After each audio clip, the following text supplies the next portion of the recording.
Good evening and thank you for joining me.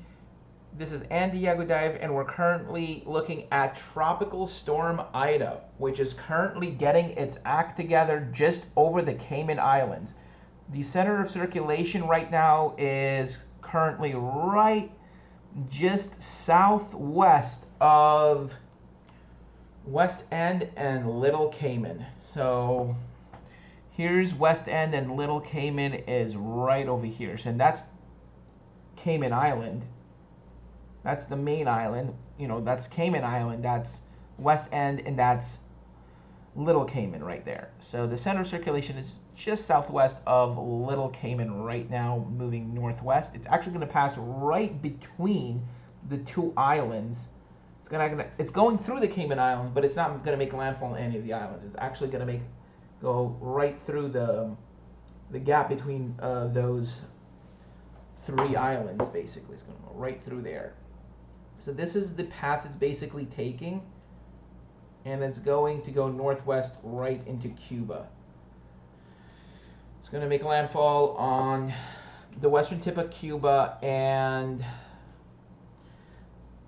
Isla de Joven, which is the little island. It means the little island in Spanish, or Isla de la Juventud. So basically little island in Spanish. So it will very likely pass over Little Island and then make landfall near the Bahia de Cortez, which is the Bay of Cortez. This is the Bay of Cortez right here. It's going to probably make landfall right in the Bay of Cortez and pass about 100 miles west of Havana. So it's going pretty far west of Havana. And also your terrain there is not very high. There's not a lot of mountains there, so you're not going to have a lot of interference from the terrain there. There's actually higher terrain in Little Island than there is on the western tip of Cuba. Your highest mountains are actually in southeastern Cuba, which is near Santiago and Guantanamo. That's where all your highest mountains are, about 7,000 feet. Also, let's look at the water vapor imagery right now. And there is basically very strong outflow, a very strong anticyclone aloft. You can actually see the flow and how you're having this just really strong, just anticyclonic flow aloft. You also are seeing some westerly shear coming in. However, there is an upper level disturbance here that is actually causing this westerly shear to be tilted northbound, which is actually causing less shear for Ida, because the shear is being tilted, the flow is being tilted towards the north, and then Ida's moving more towards the north as well, even though it's not directly like going, north and north, but it's more like northeast and northwest. But because the shear is significantly reduced, you're not going to have much weakening.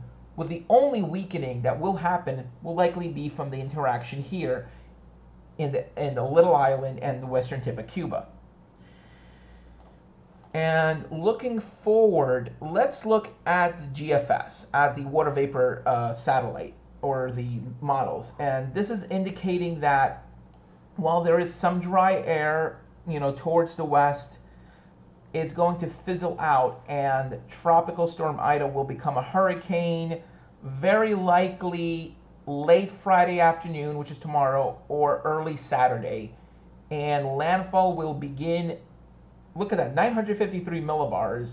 That is a strong Category 3 hurricane. I wouldn't be surprised if Ida makes landfall as a Category 4. I would not be surprised, because the Gulf of Mexico, especially in this area, is incredibly warm.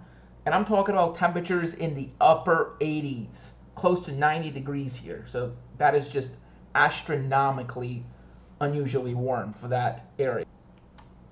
So now let's change gears and look at the Gulf of Mexico.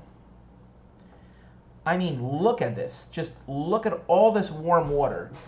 I mean, this is incredibly warm. I mean, yeah, you're going to have some pretty warm waters here, you know, temperatures around 30 degrees Celsius.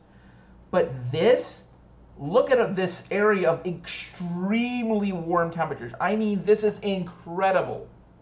This is this is greater than like 90 degrees. This is like some 32 degrees Celsius water temperature. That is greater than 90. This is 80, like 86. This is like 80. This is like 90 degrees. This is approaching or even exceeding 90 in some areas. Here, of course, you're having temperatures in the 70s and the upper 70s because of the ocean current that runs down the Florida coast, the cold current that basically ends off the central coast of Florida. But very warm water. So basically, this is the path that Ida is going to take. Sorry. So this is the path that basically Ida is going to take, right into central Louisiana. So if we look at the models right now, let's go to spaghetti models, and I'm going to show you the model tracks.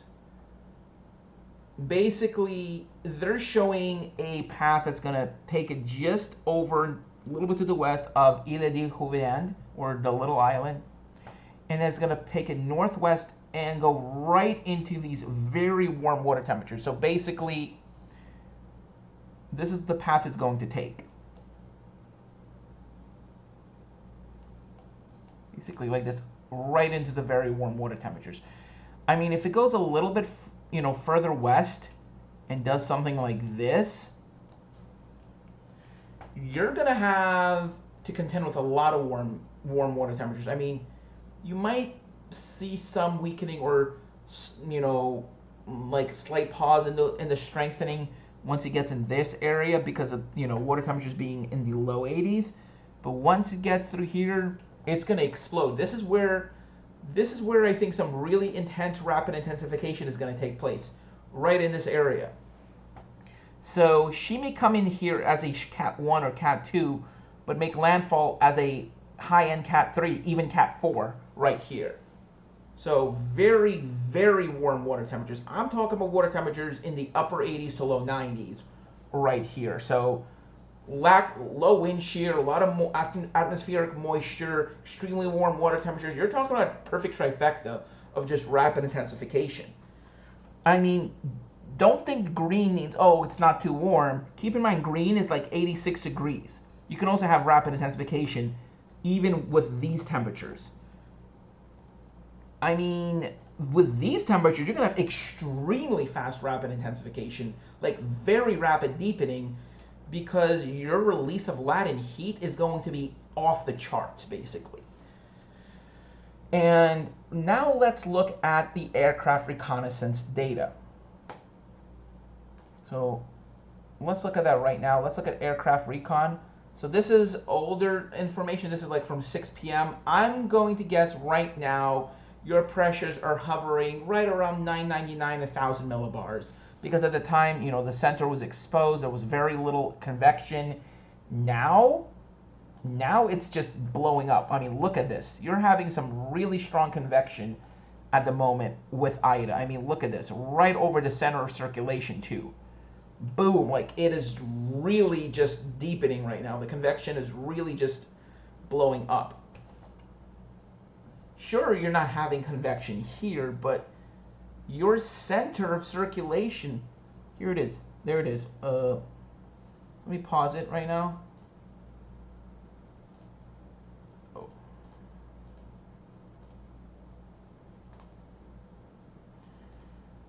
So right there, boom, right there. There's your center of circulation, right in there.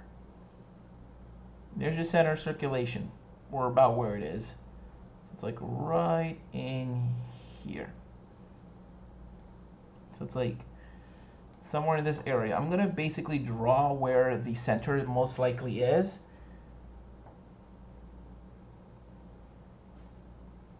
This is about where your center is. And right over the center, just a big blow up of convection. And I wouldn't be surprised if I wake up tomorrow morning, or if I wake up later, you know, like around 9 or 10 p.m., and find that Ida is now a strong tropical storm. I don't think Ida is going to become a hurricane until like early Saturday. Ida will most likely make landfall here as a strong tropical storm, 65, 70 miles an hour. You know, couldn't rule out a hurricane, but it's going to be very low end hurricane. I mean, the water temperatures are very warm there, but not like off the charts warm. Now let's change gears and look at the water temperatures, like anomalies, sea surface temperature anomalies.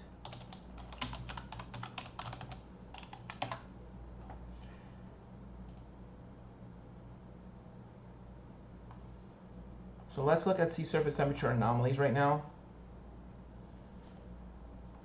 I mean, it's not off the charts. I'm not going to say, oh my God, it's off the charts. Like, nothing like that.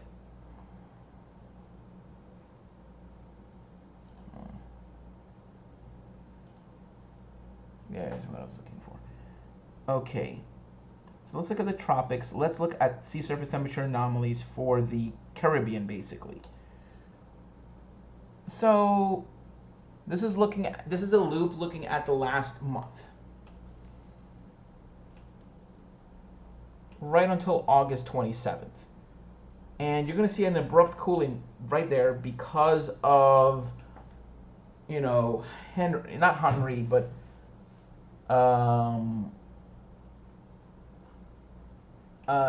yeah.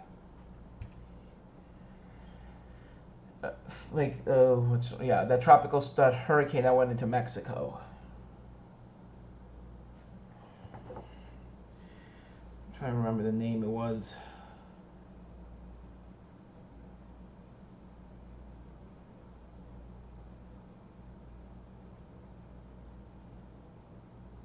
But because of Grace. Yeah, Grace. So this is Grace's cooling right here.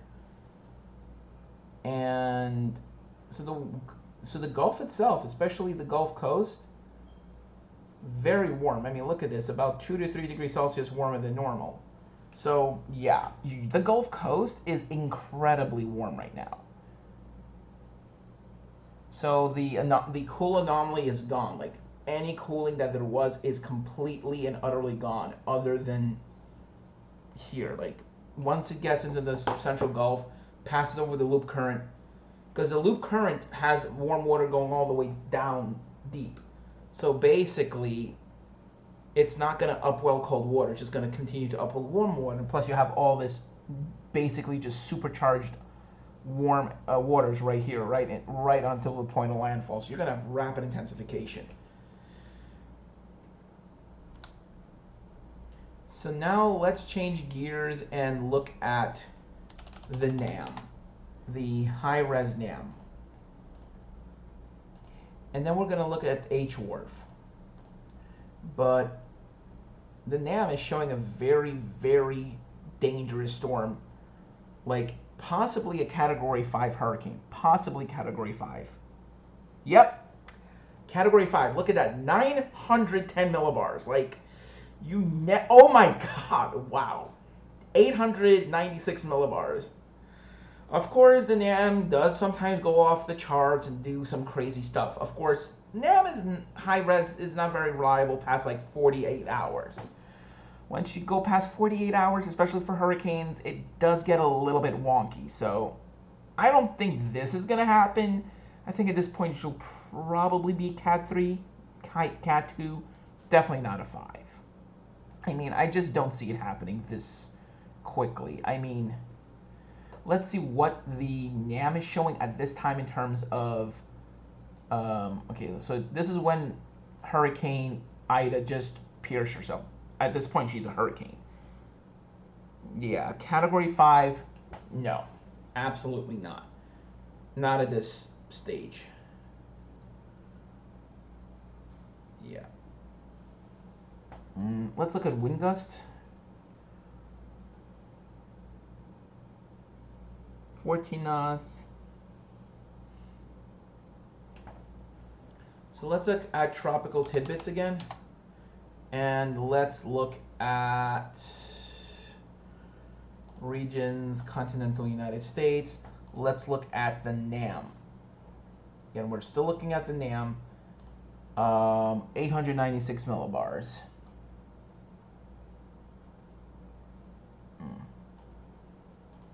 Regions, Southeast US. So this is when when she basically appears herself right at this point. Boom, 940 millibars, hour 44. That is entirely possible. That is definitely possible, but I would think that it's not very likely, but it is possible. Let's look at HWRF, at the hurricane weather, the hurricane model.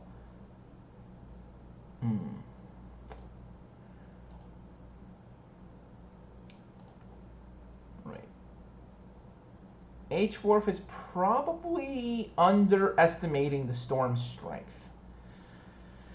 Yeah. Let's compare this run to the last run.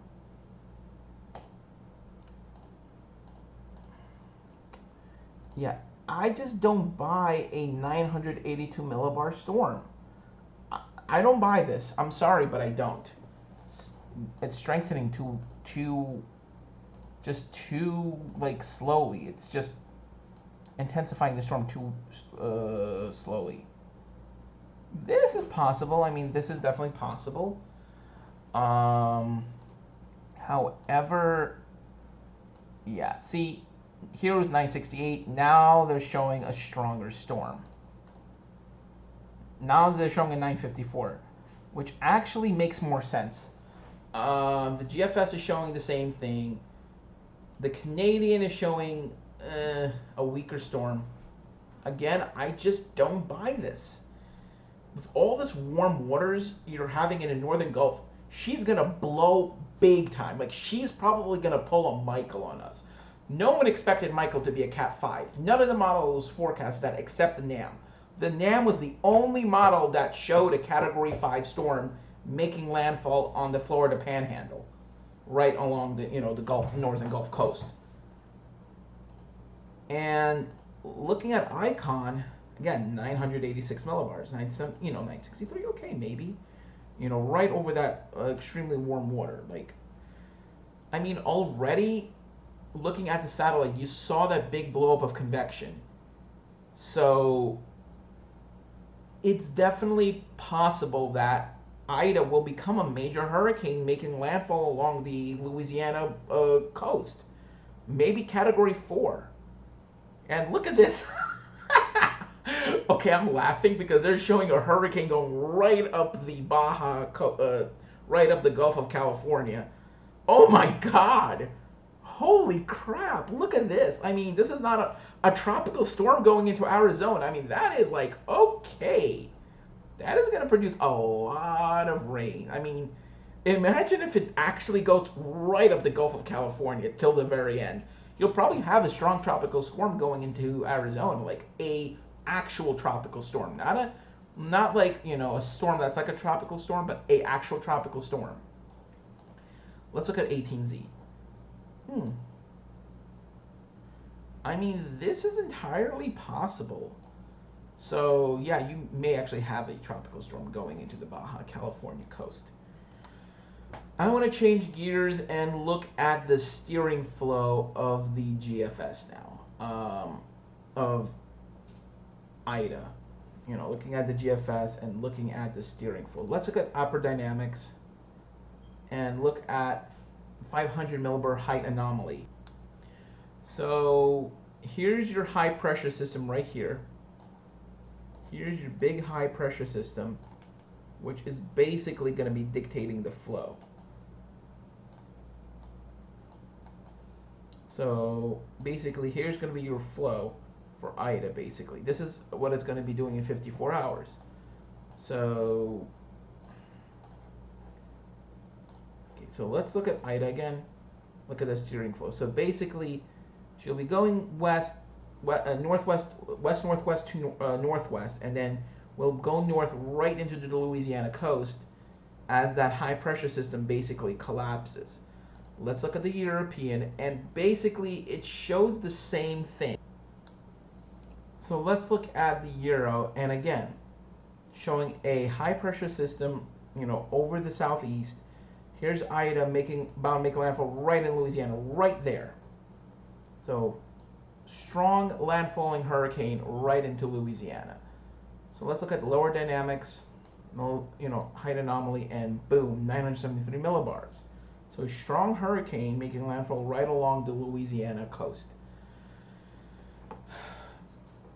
Looks like a landfall is very likely to be right over, basically right near Lafayette. So Lafayette is going to go right into Alexandria, and basically Baton Rouge is going to get the worst of it. Like, my friend lives in Baton Rouge, and I'm very worried for him because he's probably going to be in the right front quadrant getting 80, 90 mile an hour winds, torrential rain. It's just going to be a mess. There is a chance she can go a little bit further west and miss Baton Rouge, but then you're going to have flooding rains in Alexandria. Lake Charles can get the westerly effects from it. I mean, no available products, but I do have pivotal weather, which does show, rainfall. So I'm going to log in right now, and I'm going to look at the at the European, especially the high-res models. So let's look at that. So let's look at hour 66, just before landfall occurs, basically. So you're going to be having probably a 970 millibar storm. There you have it, 970. So let's look at regional. Let's look at southeast. So right there is your 972 millibar storm according to the Euro. Let's look at the 0Z run, right, from last night. There you were having a 964. That's actually more realistic. 986. So usually your midnight runs were more accurate. This run is actually more believable because you're probably going to have rapid intensification because of these just very warm water temperatures, basically all in this entire area, just crazily warm water temperatures. So basically, yeah, it's just going to be a massive storm coming right into Lake Central Louisiana and then going north into the south, to the deep south. Louisiana, Mississippi, Arkansas, Tennessee, Missouri, going to have a lot of rain, and it's going to spread into the eastern seaboard. And there's going to be a lot of rain for the Carolinas, Georgia, Virginia. Some of it will get into New York City, but not much. But most of it will occur on the eastern two-thirds of the country, especially anywhere along and east of the Mississippi River and south of like the Mason-Dixon line. There will be a lot of rain there. And I think the maximum rainfall amounts will be in central Louisiana, where up to 20 inches of rain could fall, especially if the storm slows down as this model is suggesting. So let's look at total QPF, and they're showing basically upwards of 10 inches of rain in some areas. So yeah, double-digit rainfall is definitely not out of the question, especially if this storm stalls. You could be having even more. So let's look at the GFS, and what the GFS is forecasting is even greater, 14 inches of rain. So there is the potential for a direct impact on New Orleans. There's actually the potential for a catastrophic impact on New Orleans. Because let's look at 10-meter winds, right? Here is Louisiana. Here is New Orleans. Here is a potentially Category 4 hurricane coming ashore, and then its center passes just to the west of New Orleans. So you're going to be having basically hurricane force wind, very damaging winds coming right into New Orleans, basically going to cause severe damage. Imagine if this is going to be a 4 and not a 3. You're going to be having 120, 130 mile an hour winds basically slamming New Orleans. I think people should evacuate. I mean, maybe you're not going to have flooding from Lake Pontchartrain, but you could have some flooding from Lake Pontchartrain because, look, you're going to be having an easterly fetch. you might be having surface winds coming out of the east, because even though you're having a southeast flow, this is kind of because of the Coriolis effect. See, look at the barbs showing an easterly to northeast wind, east to northeast wind. So you're going to be having a lot of flooding. This could potentially be, unfortunately, somewhat like Katrina, unless, you know, those levees that they rebuild are stronger than before Katrina. But then you'll have a change of wind direction and they'll become more southerly, which will hopefully negate some of that flooding. And still near hurricane force, these are sustained winds. Now let's look at wind gusts. 74, 67 miles an hour. So let's look at when the storm just will be coming ashore. This is basically right at landfall time. Jeez, yeah, these are just incredibly strong winds. Yeah, so basically this is a monster storm. I mean, look at this. Very, very wide swath of hurricane force winds coming right into New Orleans. Like, yeah, this is going to be basically a disaster for New Orleans. So now I'm going to change gears and look at the spaghetti plots, the one that just came out.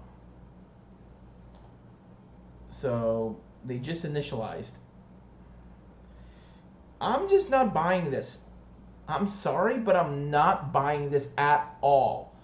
I don't think you're going to have such a slow intensification. I think you're going to have some, it's going to, here's what it's going to do. This is my theory on what's going to happen. It's just going to intensify slowly, and then you're going to have basically a rapid intensification, possibly up to Category 4, right up to the point of landfall. I think you're going to have a Category 4 storm. It's going to intensify slowly initially, you know. So this is what basically it's going to do. So, boom. And then, of course, I don't think it's going to intensify that quickly, but probably something more along the lines of this. This is probably what's going to happen.